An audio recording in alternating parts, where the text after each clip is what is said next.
Good afternoon and good morning, everyone. Welcome. Thank you for joining today's webinar, Geopolitics, Identity, and the Fight for Civil Rights.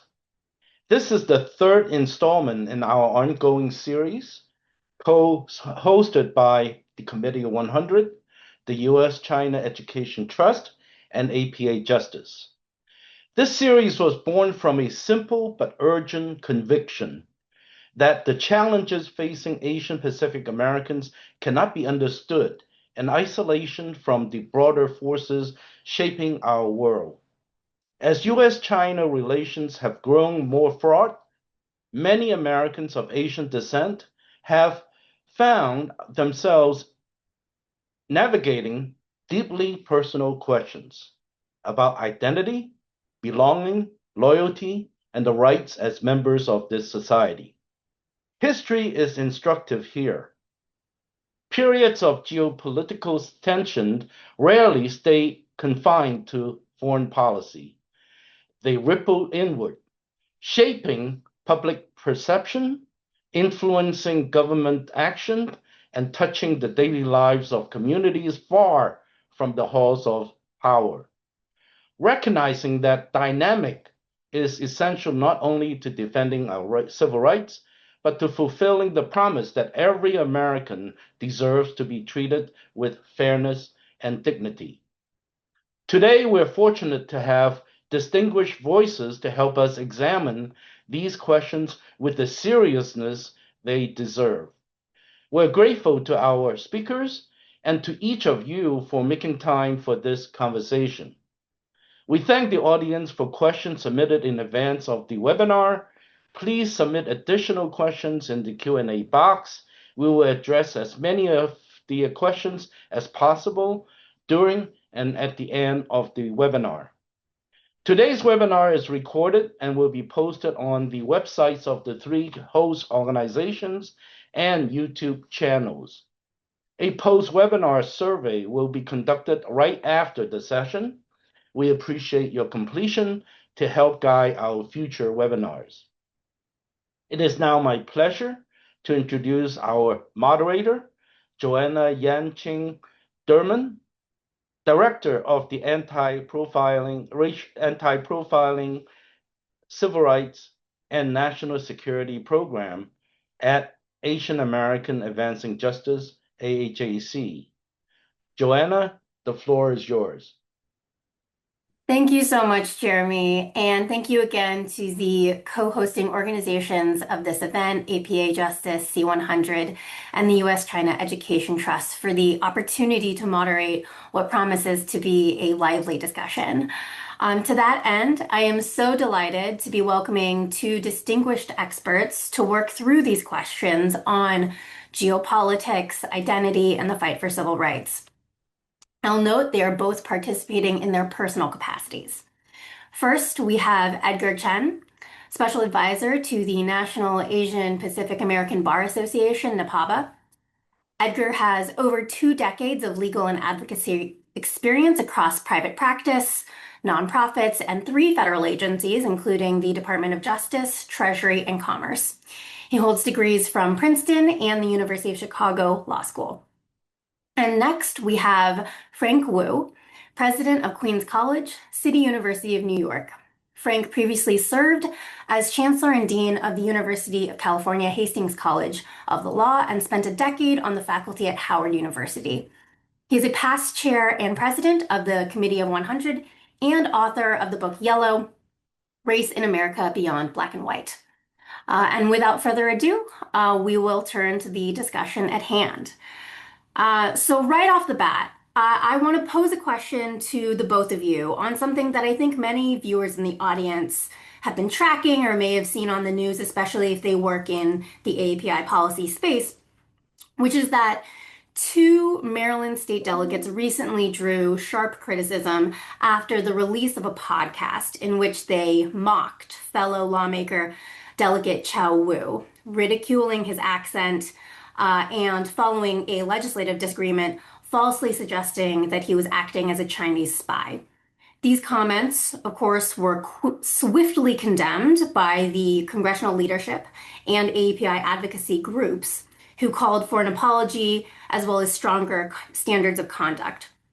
My question or questions are, what does this incident reveal about where political criticism crosses into racialized suspicion and conspiracy framing, particularly for AAPI elected officials?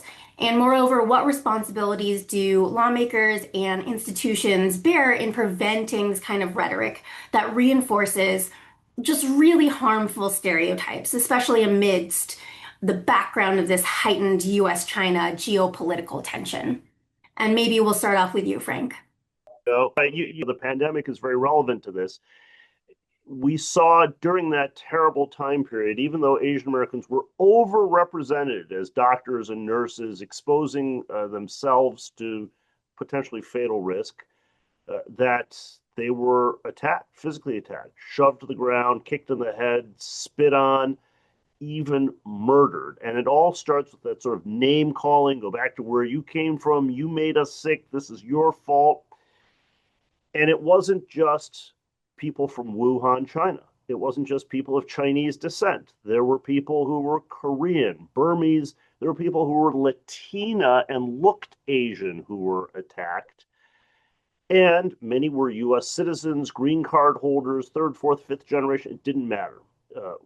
We saw this with the Vincent Chen case in the 1980s with the internment of Japanese Americans. Again and again and again, Asian Americans are thought of as the perpetual foreigner.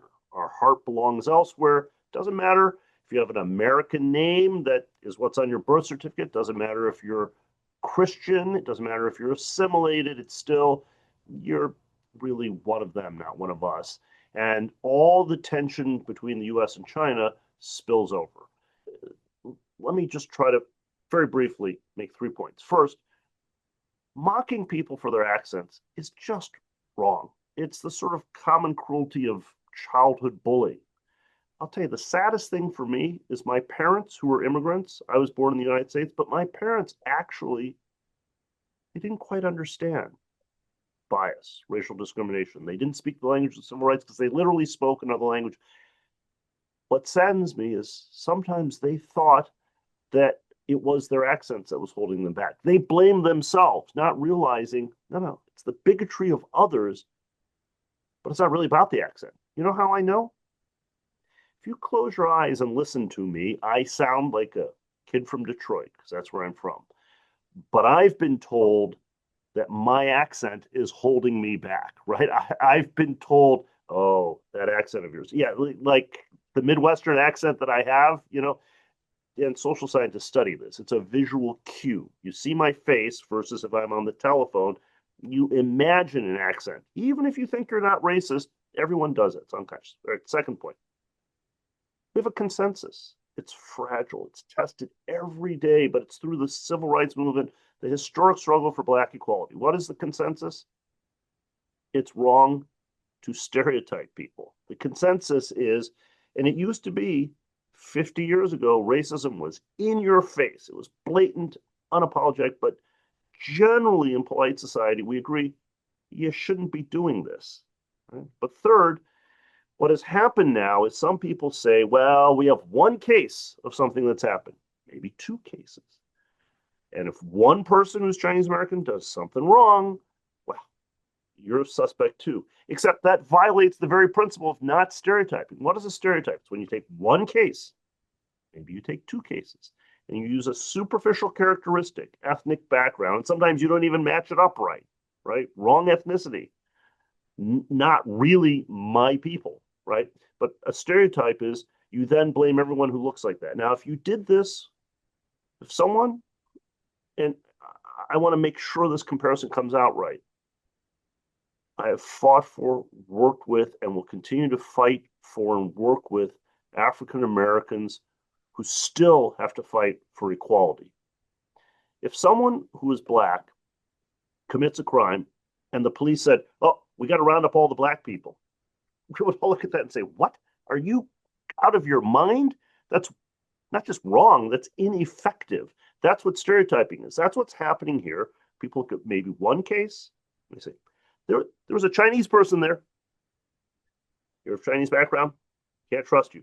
Last point I'll make is the reason I mentioned perpetual foreigner is for Asian Americans, part of the struggle is to explain this is a civil rights issue.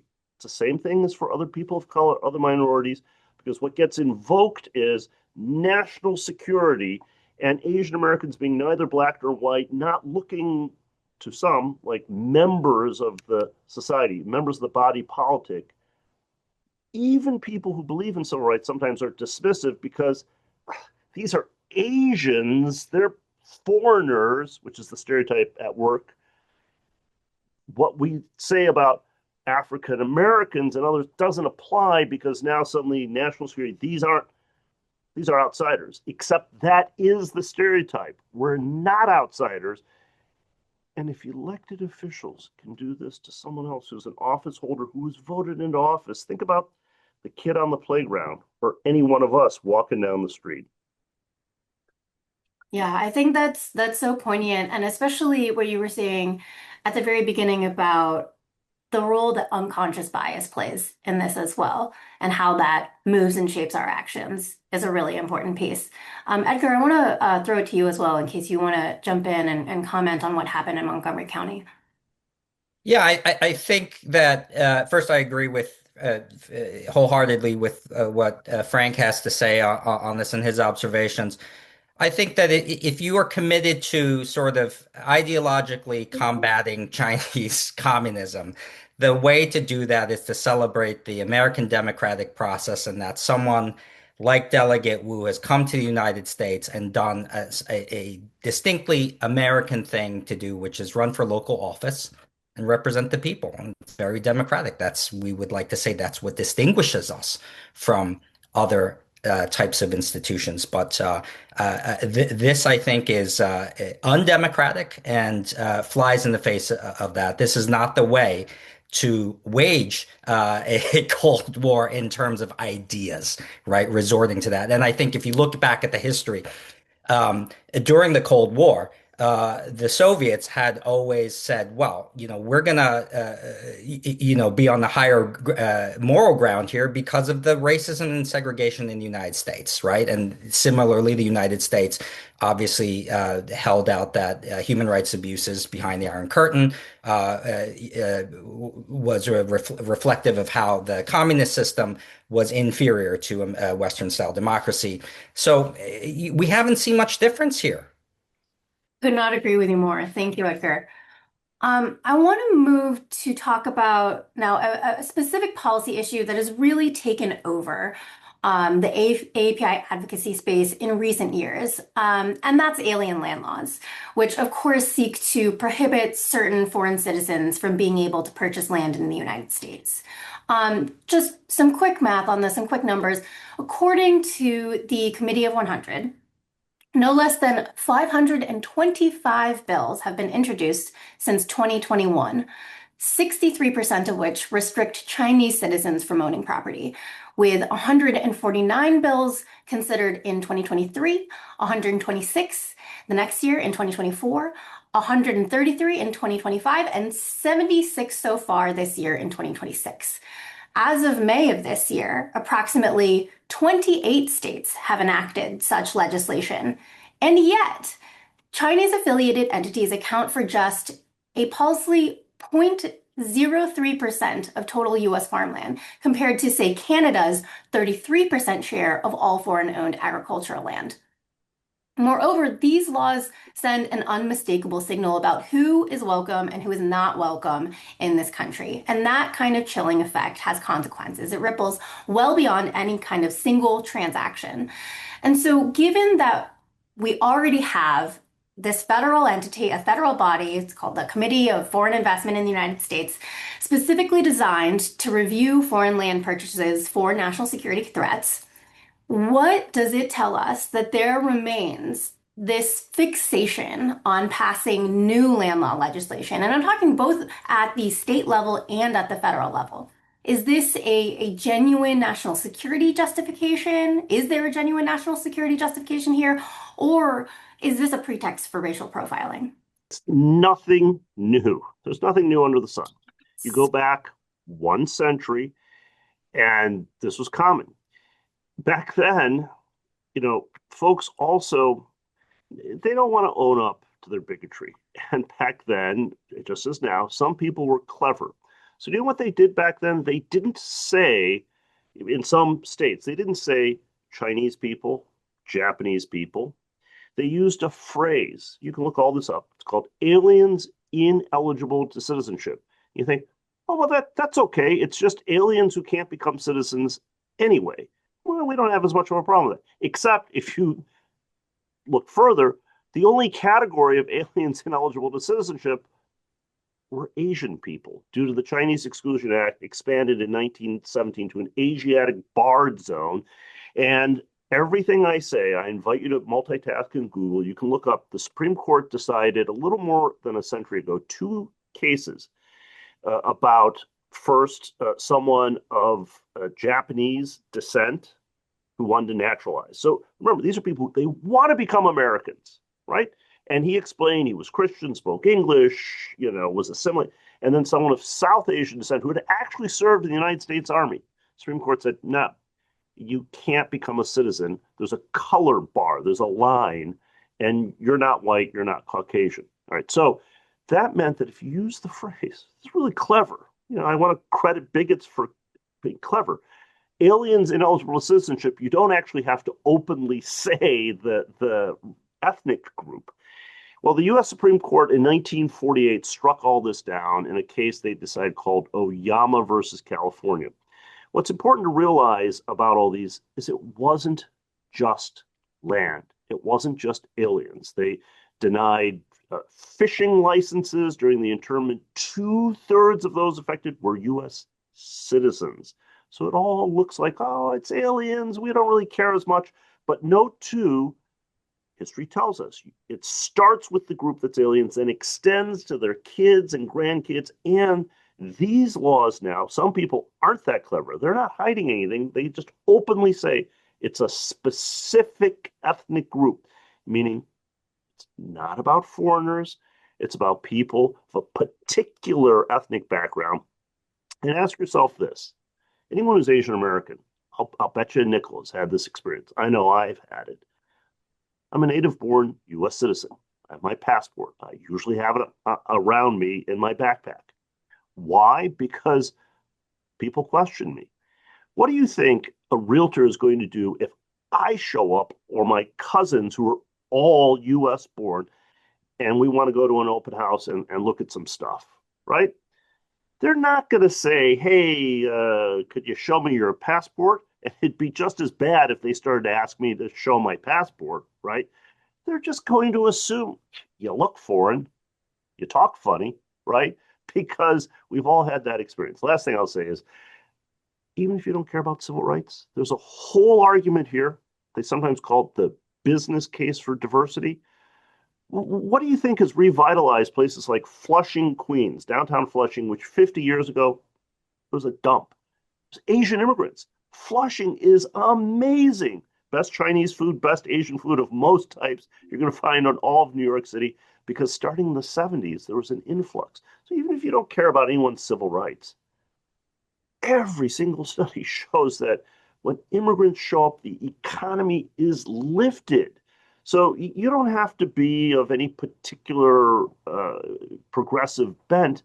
You can just look at this and say, does it make sense to stop people from investing in America? How does that help the economy? Yeah, I want to echo something that Frank said here, that these laws were specifically targeted at Asian immigrants and Asian migrants, right? We had the 14th Amendment guaranteeing birthright citizenship in response to Dred Scott and the plight of newly freed, formerly enslaved persons, guaranteeing them citizenship.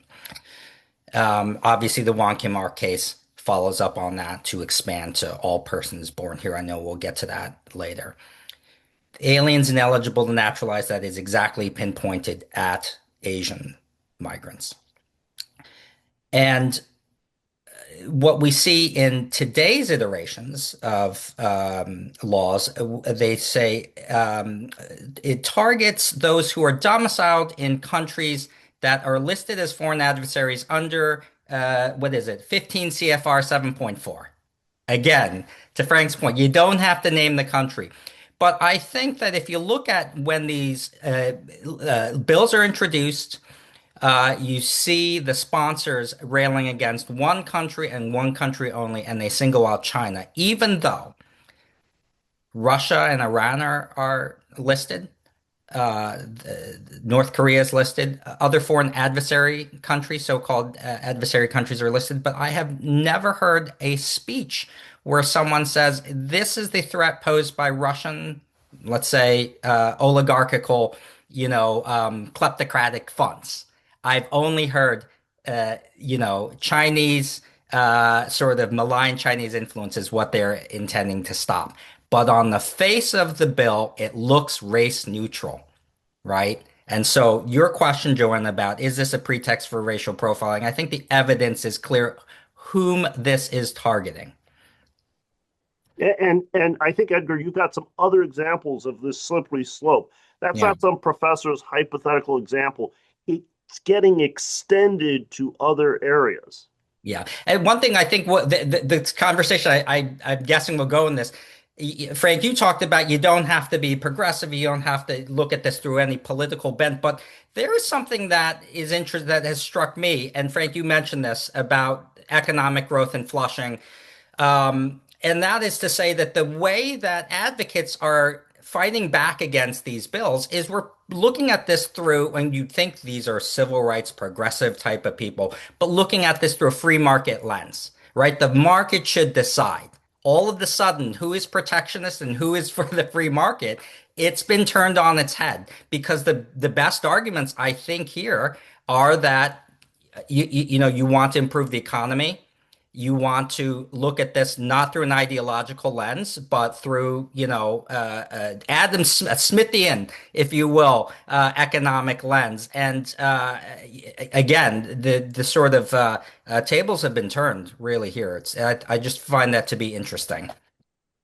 I want to pick up on the best arguments thread because when I'm having conversations with people about land laws, if I'm in a meeting with a congressional staffer and maybe they don't know that much about this issue, they're new to the portfolio, or they're just wading into it. One of the pieces of pushback that I often encounter is, but shouldn't we be protecting our national security? Shouldn't we, like, isn't it true that the CCP, not China in general, but the CCP government is, trying to undermine U.S. national security interests in certain domains? How do you push back against that argument in an effective way when it comes to land laws? Because we know, everyone here knows, that yes,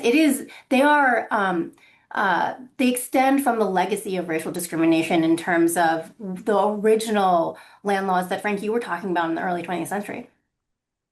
Right. And, something that I try to do, and I want to be clear about this, I don't run around accusing people of bigotry. That's not effective. That just people get their backs up. Sometimes, don't get me wrong, sometimes you have to do it because it's so egregious, it's so out there. But I'd like to build bridges and show people how this is connected to other concerns, racial profiling of Black drivers. It's the same thing. If you look in Texas, there's a fellow named Stephen Pay. He's a real leader out there. He might be even part of this program. And I talked to him. I wrote a little piece for the Guardian newspaper, if you want to find it. And you know who he credits? Because in Texas, they have successfully, in some instances, fought this. He credits African American legislators because they reached out and they said, we know what this is. We've seen this. So you have to build bridges. This is not about Chinese, not about Chinese Americans, not about self-interest. This is about American principles. And what has made America great? What has made America great is welcoming people who saw opportunity. Somehow we've forgotten this ideal And driving people out is going to damage the economy. It's going to damage scientific research, and it's going to play into the hands of China. You know, suggesting that any of us with this particular color of skin, texture of hair, shape of eyes, or where our ancestors are from are somehow spies or secret agents. It's not just wrong, it's foolish, it's self destructive, and you're harming the very people who can help in the struggle. Let me be absolutely clear. Not only am I an American, not only am I a loyal American, I'll be honest. If the United States loses its status and China becomes the dominant superpower in 25 years, I'm going to be very sad. That would mean every choice my family has made for 3 generations turns out to be the wrong bet. Because sometimes people say to me, oh, China takes over, you're going to do great. Are you kidding me? You know, when I visit China, you know what people say? Oh, what a shame your Mandarin is so bad, right? Um, I am sunk. So my self interest is entirely invested in the United States. Now, let me say something that might be a little controversial because I want to be candid. There is something I worry about. Every now and then, and I can barely read 25 characters in Chinese, all right? I can write my name, I can write 1 through 10, that's about it. But I read and people help me and they translate things. And on WeChat and in social media, I'm just going to be honest.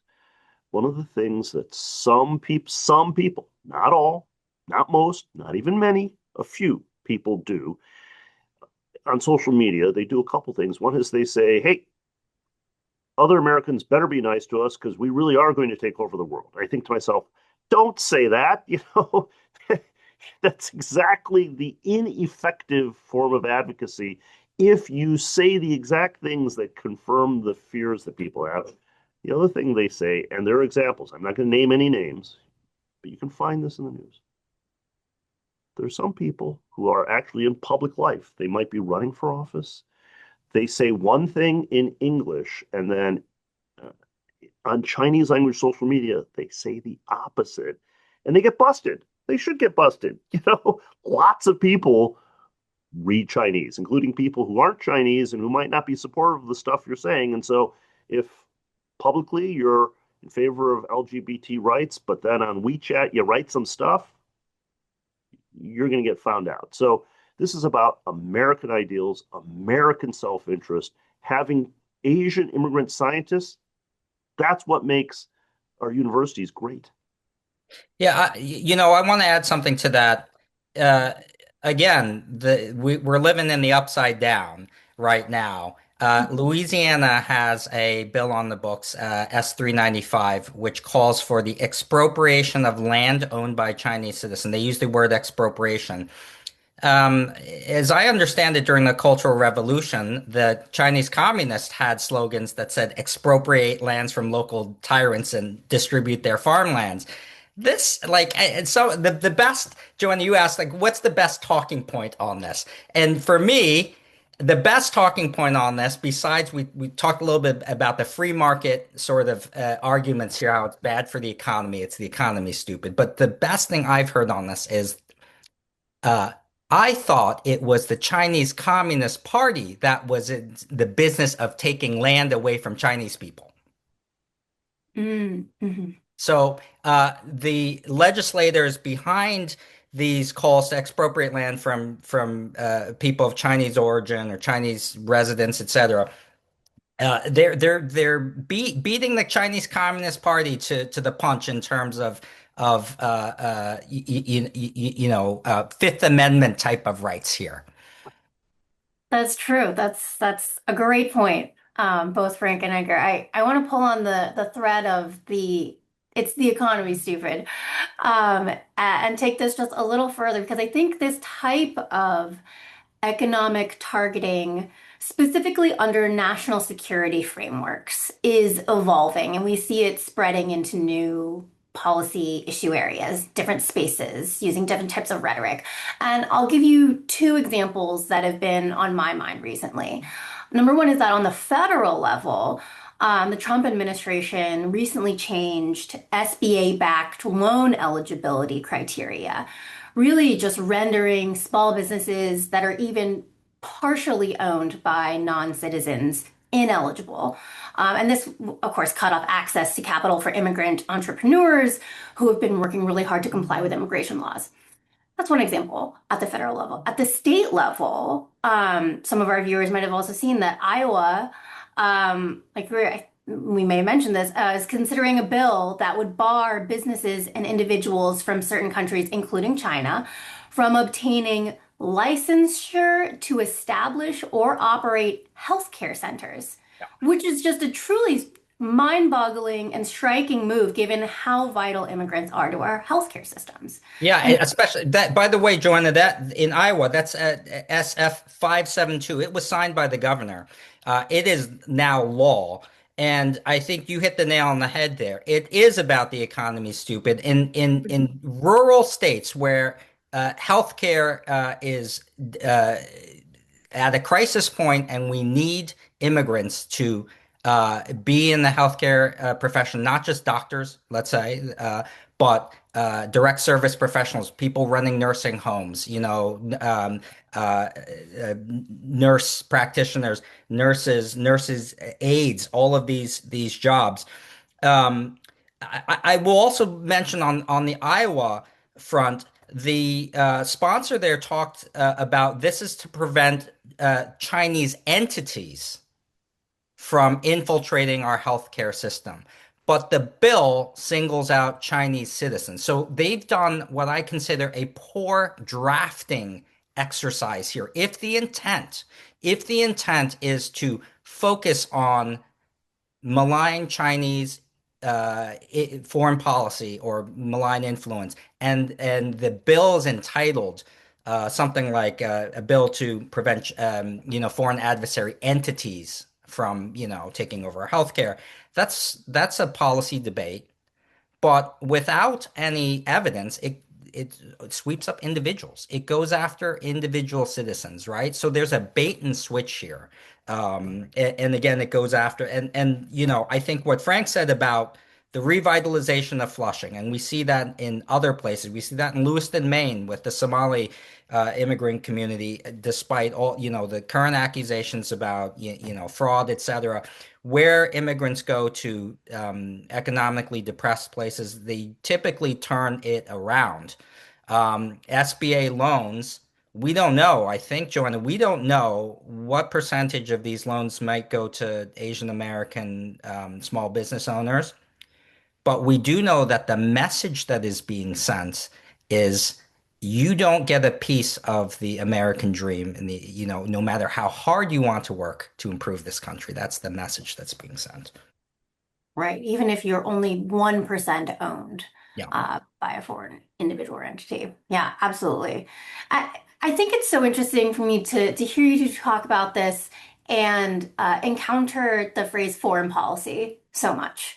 From my perspective at an AAPI organization working on domestic issues, it seems to me that so many of us are now being caught up in this tension between only working on, quote, domestic issues and yet also being called upon to react and to analyze activities that more so occur in the traditional domain of foreign policy, right, slash national security.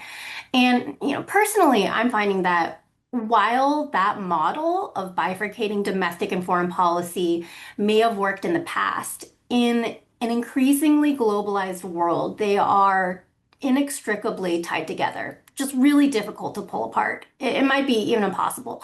So, how can the API community best prepare itself to work on these, quote, foreign policy issues? And maybe I'll throw it to you, Edgar, since I know that we've been talking about this. Yeah, Frank mentioned Stephen Pei down in Texas, and here's the issue that I think front and center for U.S. based civil rights advocates, right? If you go to bat for Asian American communities, The problem is that we get accused of shilling for Beijing, being a Beijing apologist. And Frank, I've never set foot in China. My parents are from Taiwan. I don't like it when the PRC flies missiles over, China to Taiwan over the strait every time, there's some election, going on that island.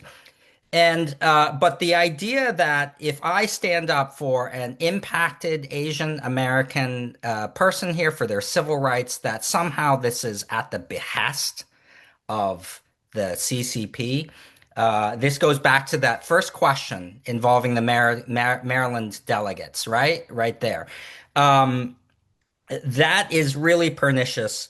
But I will say that an understanding of what's going on foreign policy wise it's probably going to be necessary, Joanna, to just understand some of the rationales for these things like alien land laws. Well, I think it's probably because we see what is perceived as malign Chinese hegemonic activities in, let's say, the South China Sea, building of islands, and that looks like it's like a land grab. Well, will they do that in the United States? I think as civil rights advocates, we should understand maybe this is where some of the not irrational national security concerns or fears are coming from. And that way we will be better able with evidence to push back on what's real and what is perceived, right? But because there are some very legitimate national security concerns that are out there vis-a-vis China. Frank, what are your thoughts on this, especially how what Edgar just said intersects with the concept of the perpetual foreigner that you were Right. So, talking about earlier? something that I've realized, I can talk all I want about how I'm a kid from Detroit, Tigers fan. Don't tell anyone in New York City I'm a Tigers fan. It doesn't matter what I say because when I walk down the street, I still get the ching chong stuff or kids wanting to do karate moves, do you eat dogs, that kind of stuff. And in addition, I think we have to acknowledge something, which is some segments of China are promoting a sort of ethno-nationalist foreign policy. To Edgar's point, that means territorial claims. It means also trying in some way to, I don't think it works, but trying in some way to recruit spiritually, if not, in some more formal way, the diaspora, the Chinese diaspora. It's like, think about AI, right? I could say, not interested in AI, not going to be using it. It doesn't matter what I say. AI is here. Everyone else is using it. It's affecting my life, whether I know it or not. I had better pay attention, or social media or anything else. In this global world, you can't say, doesn't matter who you are, doesn't matter what your politics are. You can't say, yeah, I'm just going to ignore the rest of the world. I'm just going to focus on the United States. I wouldn't mind if I could say that, but it's like saying I'm just going to ignore AI. I would regret that. Yeah. That said, for Asian Americans, there's also this issue where people assume if you've got cousins who you visit, if you go to Chinese school, and I'm a Chinese school dropout, if you like Chinese food, and who doesn't like Chinese food, right? That somehow you're a spy or foreign agent, right? As if it's criminal activity to visit your elderly relatives. For what other demographic group is that the standard? Stay away from your family, shun them, ostracize them, constantly disavow your heritage. So people tend to confuse language, culture, calligraphy, arts, just interest with must be a spy, right? Those are entirely different. The thing we have to be mindful of is there's change in the world, and that just makes people uncomfortable. The notion, yeah. No, Frank, I think you hit it right on the head. I mean, if you look at the premise of today's webinar in this series on U.S. China relations is the downstream effects, right? And one thing from the recent summit in Beijing was, I think President Xi asked about how can the two countries avoid the Thucydides trap. and this is, I think this is what you're talking about. This is from the stats from TAF. Among those who are concerned about Asian Americans, Chinese Americans, 85% of those polled cite national security concerns, job market, educational competition, culture, value, norms. We saw this after, the Beijing Olympics on fully on display. I think it scares folks that there's another power that can compete with the United States. I don't think that is an irrational fear. We've seen this through the prism of how some powers rise and some powers are in decline. I'm with you, Frank. I would like the age of American enlightenment, our values, which I hold dear, to persist and still be dominant. But there is a reality in the world that we're not the only superpower. Yeah, and it's which side are you on, right? There's change in the world and change in America, and those work together. The change in the world is, other than someone over the age of maybe 85, for the lifetimes of all of us in America, the U.S. has been on the rise. The Berlin Wall fell in 89. The Soviet Union subsequently dissolved. So the U.S. has occupied this incredible role in the world. And now there's a perception and a reality of China threatening that. So even if your parents or grandparents or great grandparents migrated here, or they came from Taiwan, but you look like maybe you're up to no good, we're associated with that whether we want to be or not. And the change that I celebrate in downtown Flushing, for some people, that's threatening. They look at that and they say, the Asians invaded, they took over, it's yellow, no one speaks English anymore. Not actually true. And the irony is, Asian American success is held against us. Edgar, the chart you showed, one of the things is fear. Asians have taken over the colleges, that we can't compete with the Asians in the job market. There was a historian, Ronald Takaki. He passed away some time ago, but he was the first historian to really talk about Asian Americans. He had this great quote. He said, if you look at the history of Asian Americans, they have been punished not for their vices, but for their virtues. That's the model minority myth. It's Yeah. You work so hard, you're unfair competition. We can't keep up with you, whether it's building the Transcontinental Railroad or taking the SAT. Therefore, we got to keep you out because you're taking over. Look at the Ivy League. There aren't any real Americans anymore, right? That's the concern. Yeah, and Right. I think going to this question, Joanna, about where do we sit this cohort of Asian Americans, right? Are we Asians in America, or are we Americans of Asian heritage? That the word identity is in the title of today's webinar, right? And I think this is something that you and Frank have clearly described that is inextricable from this conversation. And going back to this question, is it about national security? Is it about foreign policy? Well, we also saw the president do an about face on Chinese student visas, welcoming up to 500,000, I think he said. And he also did an about face on purchasing of farmland in the United States as an investment, which, by the way, runs counter to his own USDA, National Farm Security action plan, right? So I think a really interesting question here is if the president sees and elevates the relationship with China, as equals and very transactional and on an economic level, do the national security concerns that have been touted over and over and over again, were they real to begin with?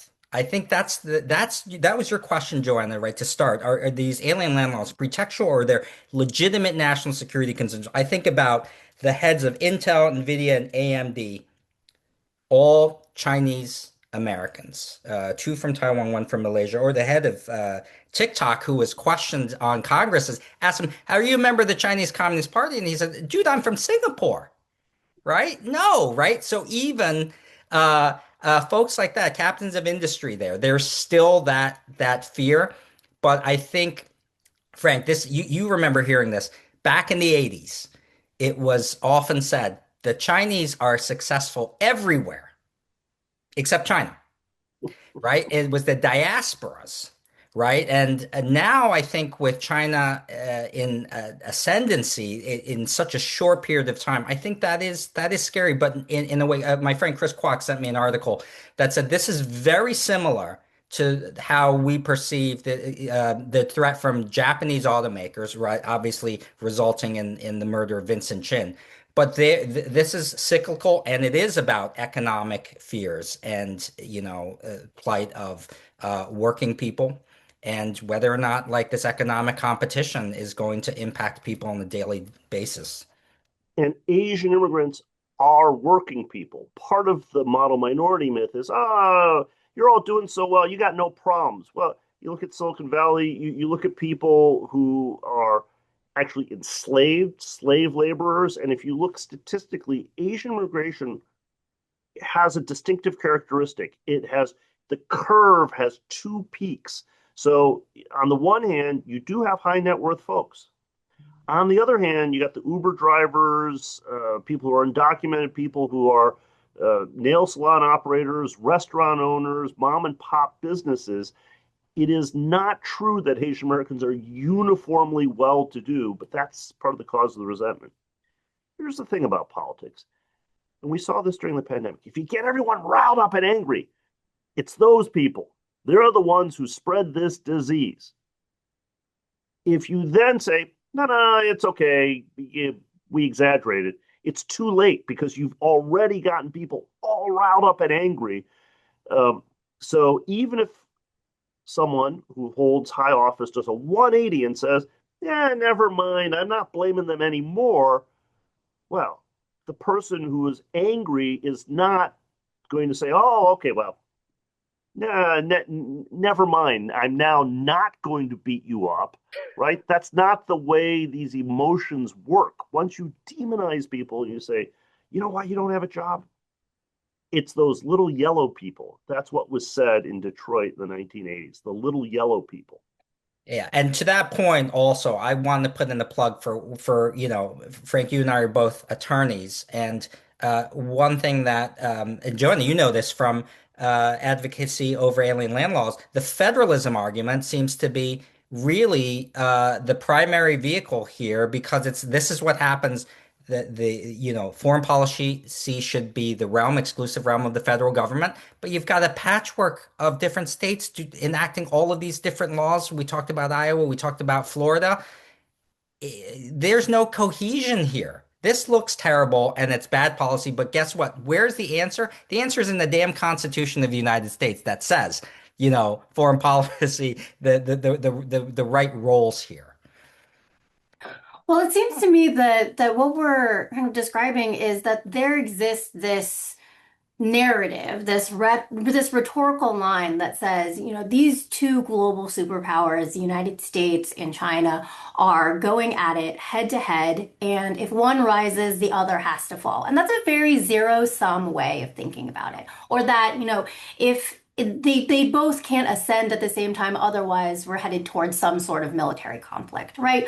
Whereas it seems to me, and I would wonder, what your thoughts on this would be, that instead of kind of giving in to that kind of very bellicose rhetoric where you do get people amped up and amped up and amped up, you have to learn how to coexist, right? You have to acknowledge that, yes, you have certain geopolitical interests that one country is always going to have relative to other countries.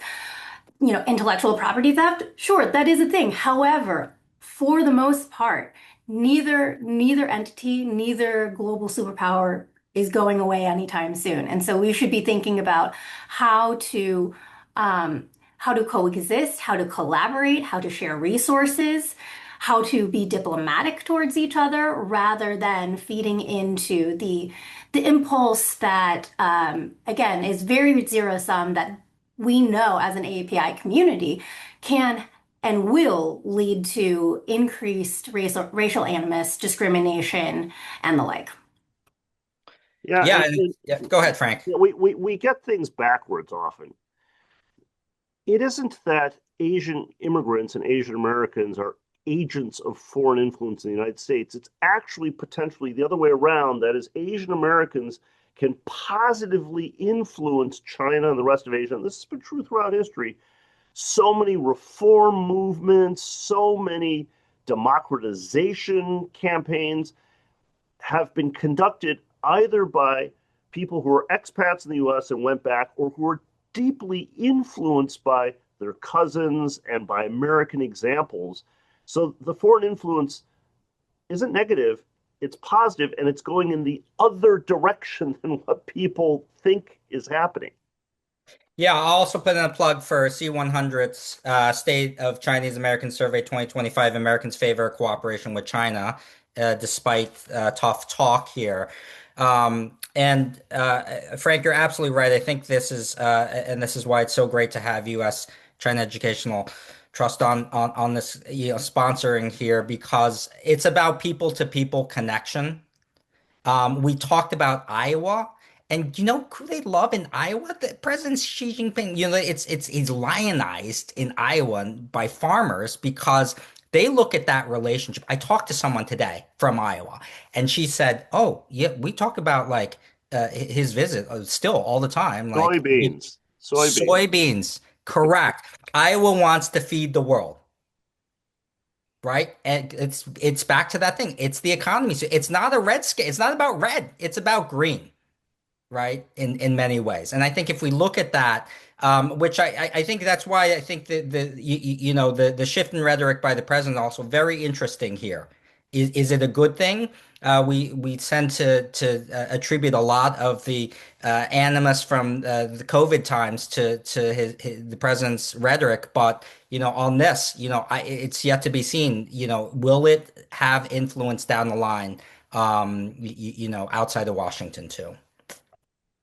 Got it. And that's a great note to end on right here.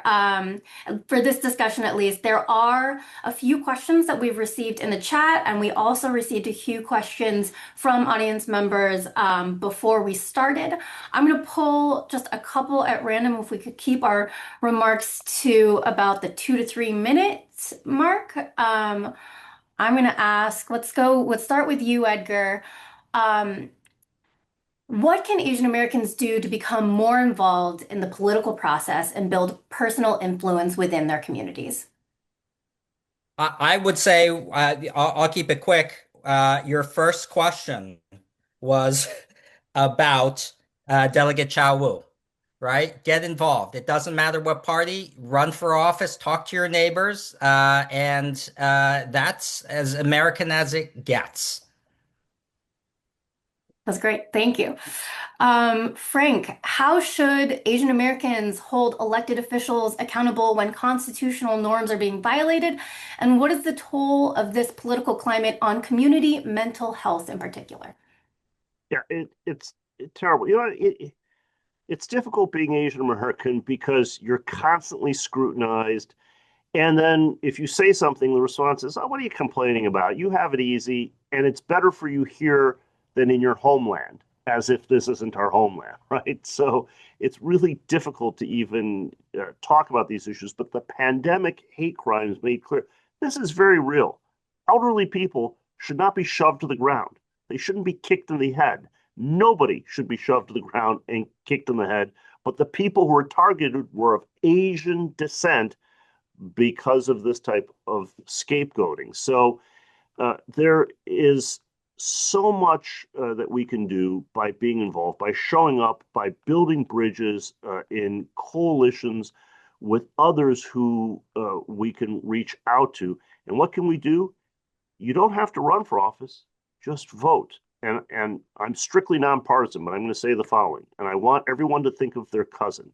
Everyone here has a cousin who voted in a way that makes you think, wow, you are going to regret that vote. And some of them have come around and at a holiday event said, yeah, that maybe wasn't so bright. But you've got another cousin who's going to vote that way in the next few weeks. So you know who you should talk to? Your cousin. Every one of us, can you all picture this cousin?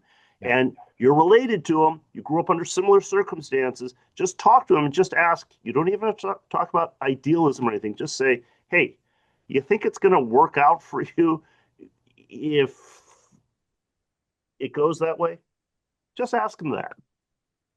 Exactly, exactly. I'm also seeing some questions in the chat about how to build those strong coalitions. And Frank, to your point, I think it starts with that initial conversation. Starts with your inner circle and working outwards from there. Like we were saying, this all comes down to the people to people diplomatic ties and relationships. I think that's a good place to end it there. I want to thank Edgar. I want to thank Frank for a very lively discussion. And I will hand it very briefly to Cindy Tsai, the Executive Vice President and General Counsel of C100, for some closing remarks. Thank you, Joanna, Edgar, and Frank, for this very lively question. And thank you for all of our participants who submitted questions and engaging with us. Just as a reminder, this webinar was recorded and will be posted on C100 APA Justice as well as USCET's website and YouTube channel. Please do take a moment to share it within your network. And then also, as Jeremy remarked earlier, we are continuing with this series. So please make sure that you are signed up on our organization's newsletters to stay up to date to future webinars on this series and other events. For those who are interested and able to, we have put into the chat box, as well as it looks like we're going to have a screen with QR codes. If you would like to support this program and other programs by our respective organizations, please feel free to do so there. And as a final reminder, once you leave this webinar, at the conclusion of this webinar, there will be a post-event survey. Please do take a moment to fill it out. We really, truly appreciate your feedback, and it does help us think about our programming in the future. And with that, I just want to wish you all a wonderful rest of the week, and thank you for joining today's webinar.